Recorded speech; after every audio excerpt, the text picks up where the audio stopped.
Thank you for joining us. We begin tonight with breaking news in what has become a very tense situation at the Minneapolis Police 4th Precinct. This is a live look right now at demonstrators who are surrounding the entire precinct and promising on Twitter to shut it down. Protesters are demanding answers about the officer-involved shooting of a young black man named Jamar Clark.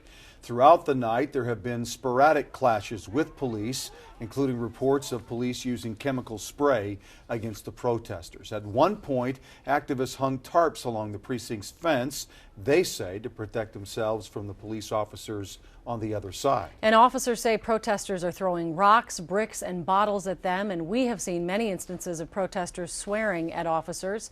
Emotions are clearly running high in North Minneapolis tonight. The scene is changing minute by minute, and we have 3 reporters in the middle of it all. We begin with Jay Olstead and Lou Goose, who've watched the scene develop throughout the night.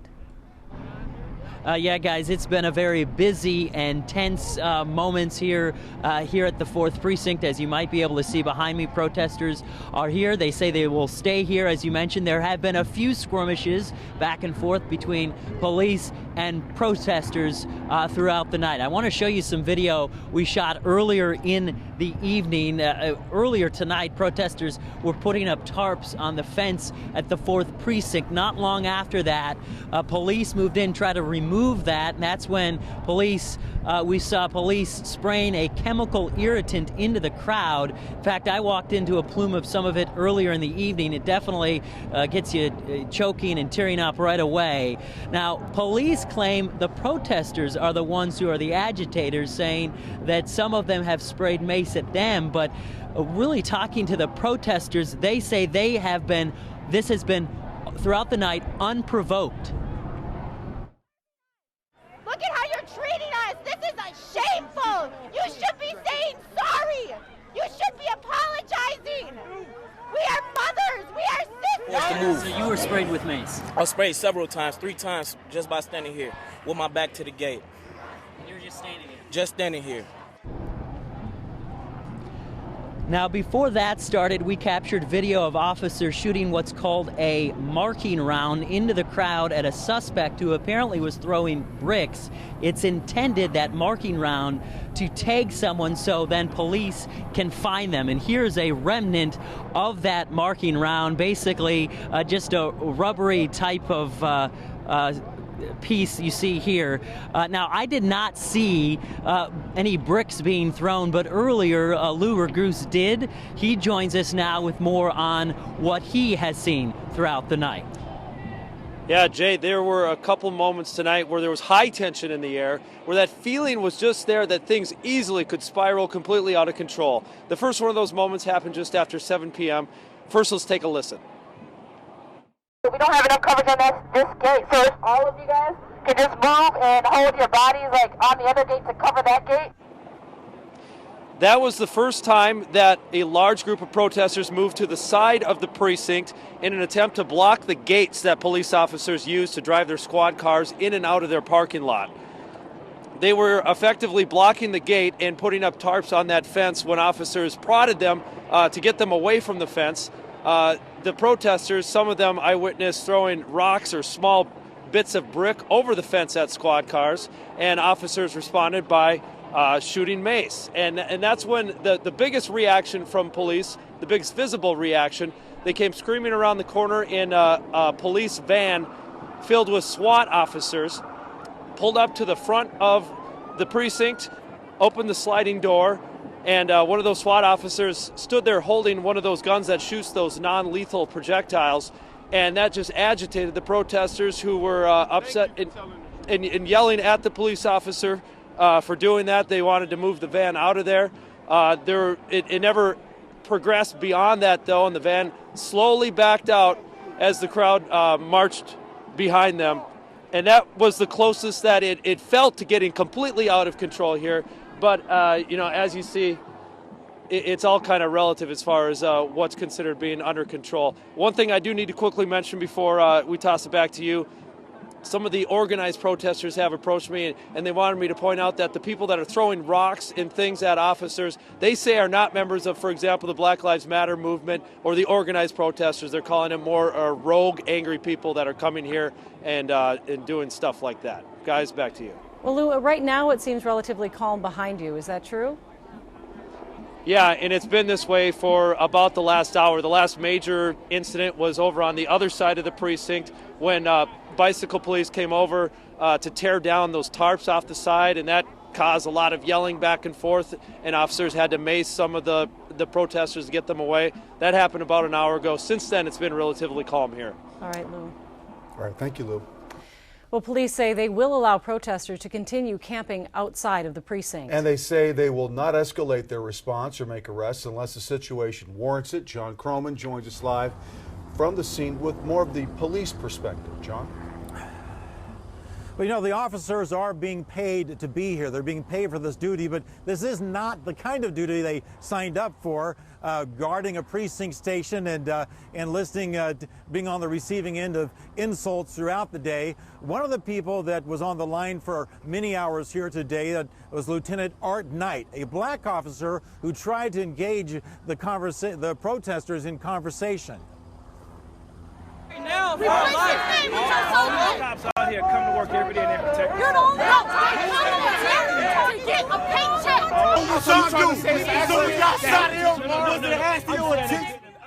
Several times today. We checked into that conversation several times today and could often hear Lieutenant Knight saying there are good cops and bad cops, and protesters need to trust the BCA and the FBI to investigate this thoroughly and properly.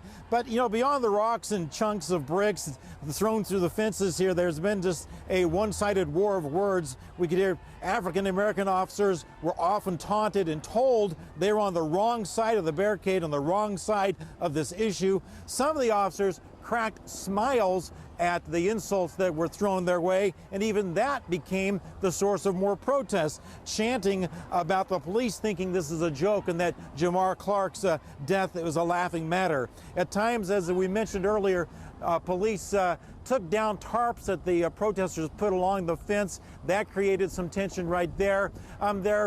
There is, as some of the other reporters, as Lou mentioned and Jay mentioned, there's a certain element here that seems to be just really eager to engage into something kind of physical altercation with the police. They are a minority. They're not. They don't speak for most of the protesters here. And there's also a lot of anger hurled at the media because they think we're on the side of just the police. Back to you. All right. Thank you, John. So, what led to the police moving in and clearing out or trying to clear out protesters? Mayor Betsy Hodges and Police Chief Janae Harteau said it was simple. They said people in the entryway of the 4th Precinct were blocking security cameras. Citizens also complained they were denied entry into the building, and the decision to move the protesters this afternoon boiled down to public safety. The decision was made to remove people who were blocking the entrance and covering the security camera within the vestibule. We also had received multiple complaints from residents who were unable to gain entry, to speak with our officers and investigators because people were blocking the entrance. That happened around 1:30 this afternoon. Both the chief and the mayor reiterated today that they recognize the rights of citizens to gather and peacefully protest. Well, we also learned today the names of the 2 officers involved in Jamar Clark's shooting early Sunday morning. The BCA identified them as officers Mark Ringenberg and Dustin Schwartzy. The BCA says they've both been in law enforcement for 7 years. 13 months of that have been with the Minneapolis Police Department. Also tonight, the Minneapolis Police Union released a statement on the shooting. The president of the union tells KARE 11 that Clark was trying to take one of the officers' weapons during the altercation last weekend. He also says Clark was never handcuffed. Jamar Clark's brother supported tonight's protests, but his biological sisters are calling for calm as people continue their calls for justice. The women insist they do not support retaliation against police. Camille Williams sat down with them earlier today and joins us now with the KARE 11 exclusive. Julie, Jamar's sister Javille Burns made it clear today that she is not okay with any violent actions by protesters. Here's what she told me in a one-on-one interview. What has been the most upsetting? My brother has been painted as less than a human being. Accused of a crime does not mean that they're guilty. Does not make him less than a person. Can you tell us just your thoughts on what's going on at Precinct 4? Those people are grieving. Their process is different from the process that I'm going through right now. I'm not about to tell those people how they do what they're doing. That's what works for them. Violence begets violence. I do not condone the people doing anything to hurt anybody, to destroy property. Any of those things are not getting our message across, period. These officers, they're watching right now. What would you want to tell them or let them know? That Jamar Clark meant a lot to us, and he's gone now. So whatever's going on in your soul that made you feel like it was okay for you to play God and take his life, I pray right now that God deals with that. It's not okay to kill anybody, and you're a murderer. And so you should be treated as such, tried and convicted as a murderer. Do you want to see that video? Does it matter? Whether there's a video or not, my brother was shot. People that can influence the case, they should see that, because that's where they're at. Me, I don't want to see my brother being killed. I don't want to see that. And Julie, the BCA, the federal government, are investigating this case, as we've said all along. We will not know whether the county attorney will prosecute anyone until those investigations are over. All right. Thank you, Camille. Let's take another live look at the scene outside the 4th Precinct from Sky 11. The hashtag 4th Precinct shutdown has been trending in the Twin Cities for several hours on Twitter. The momentum continues tonight. We will bring you the developments on air and online at KARE11.com. We'll be right back. And next, the price we pay for prescription drugs. And they've shut other people out. Why some drugs are more expensive, even with insurance. Next.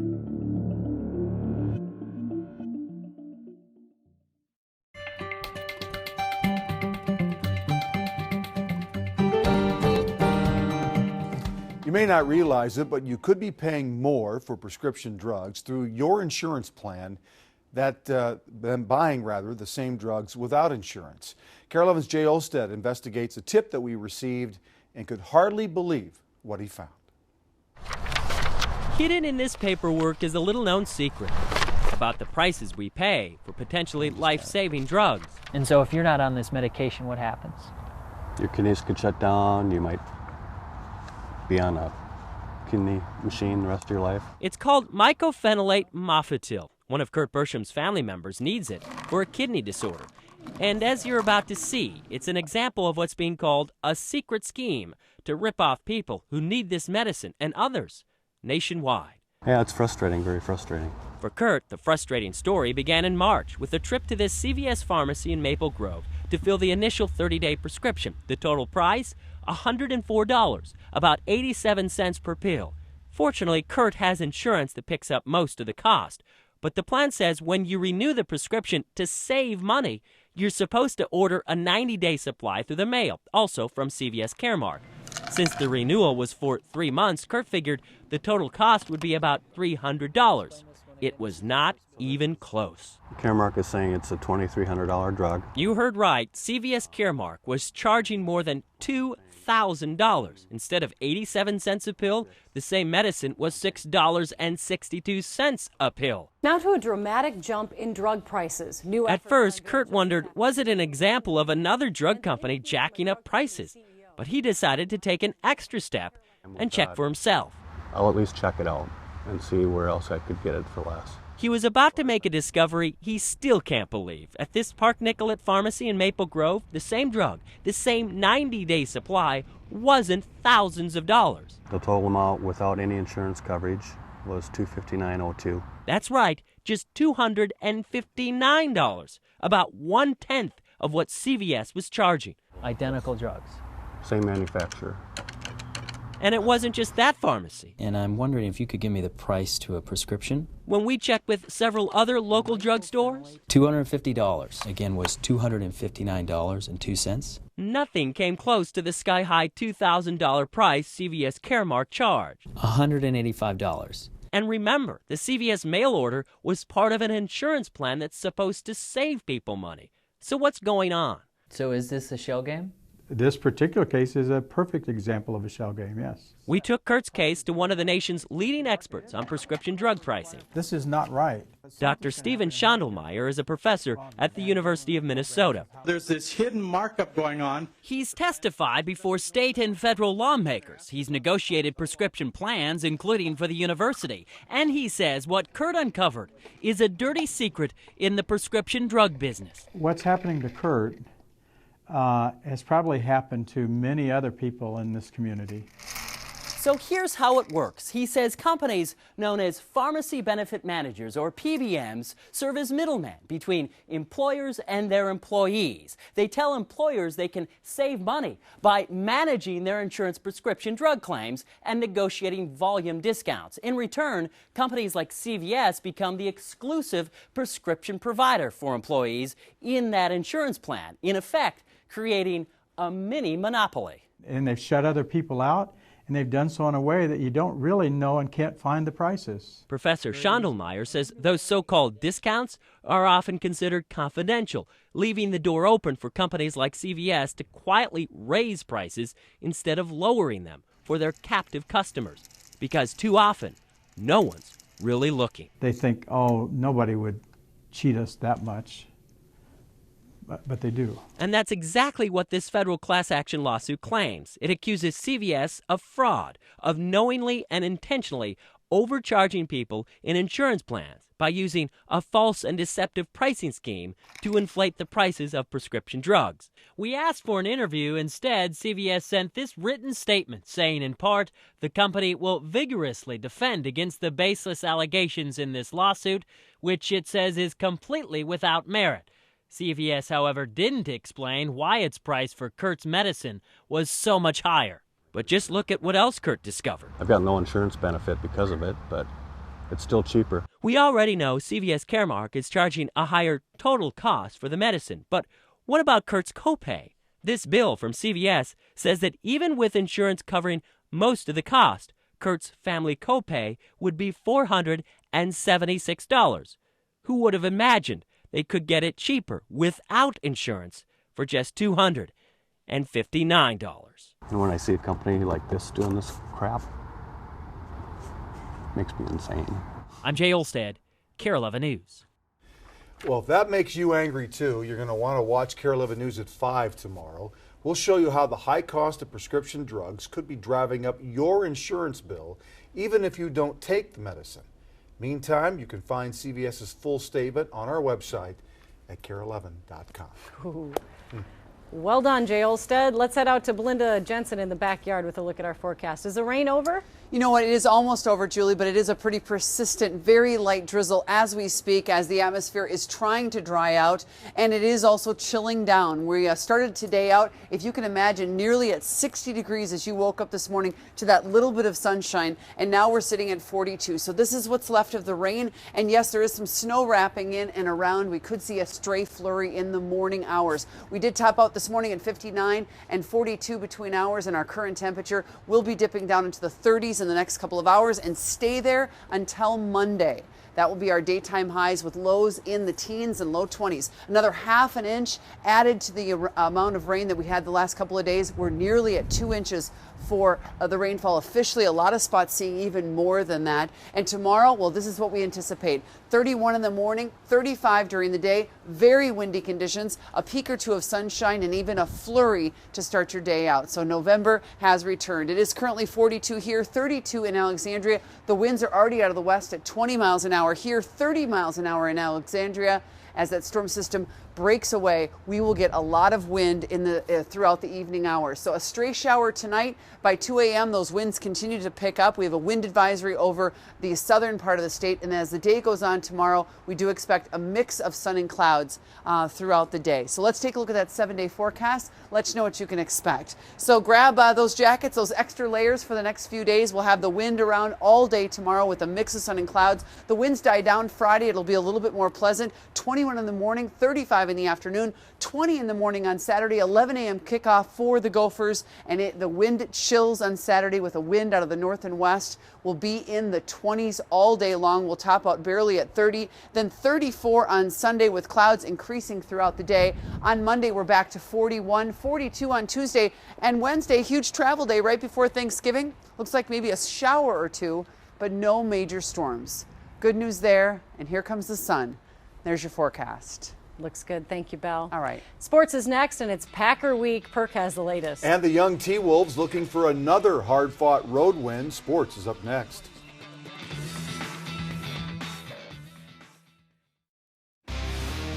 KARE 11 Sports from the Mayo Clinic Sports Medicine Sports Desk. A fun game to watch. That's the best I can do. Wolves with a chance to go 2 for 2 in Florida, but they fall in overtime tonight in Orlando. Andrew Wiggins leading the T-Wolves in scoring with 28 points in this one. This perhaps the biggest, sending it into overtime. Towns would add 21 with a dozen boards. But Evan Fournier of Orlando buries the big-time three here in the OT. He has 28. Wolves with the chance to tie, but this is the best look they can get. Zach LaVine, not even close. Magic by 3. What's going on with the two marquee players in this week's Vikings-Packers rivalry? For the Vikings, Adrian Peterson, the NFL's leading rusher, limited in practice today, dealing with a hamstring issue. While on the other side of the coin, Green Bay superstar Aaron Rodgers is a limited participant during today's practice. In Green Bay, the team says he has a right shoulder injury. I think it's safe to say both will find their ways into their respective starting lineups on Sunday. For Rodgers and the Pack, it's all about getting that mojo back. If you waver from that, that's when that's when kind of panic sets in, or you're pressing too much. We're creatures of habit. If you believe in the process and it's worked, then you stick to it. We have to know that they're going to come in here, they're going to give us our best shot, and we've got to be able to give our shot back to them, and it should be a good battle on Sunday. And make that 15 wins in a row now. The Gopher volleyball team taking care of business tonight at the Pavilion, whipping up on Maryland in straight sets. Dolly Santana with the big-time block. 15 consecutive wins. That's a school record. Minnesota is currently #1 in the nation in the RPI rankings, showing no signs of slowing. Good for them. That's sports. KARE 11 News back after this. An update on tonight's top story. Protesters are still camped out at the Minneapolis Police 4th Precinct. And they are showing no signs of leaving anytime soon. The situation became very tense tonight when officers say protesters threw bricks and rocks at them. They then say they retaliated by spraying chemical irritant into the crowd. And another live look at the scene. The demonstrators who've been there for 4 days want answers. And last Sunday's officer shooting death of Jamar Clark, and we've heard from one of our photographers on the scene that again there have been some rocks thrown and some discussions with the police at the east gate of the 4th Precinct in Minneapolis. We will be watching this scene overnight. We will have the latest online and on KARE 11 Sunrise, but as we've been saying, it doesn't look like they're planning to leave anytime soon at this point. All right. Have a good night, everybody. Thanks for watching.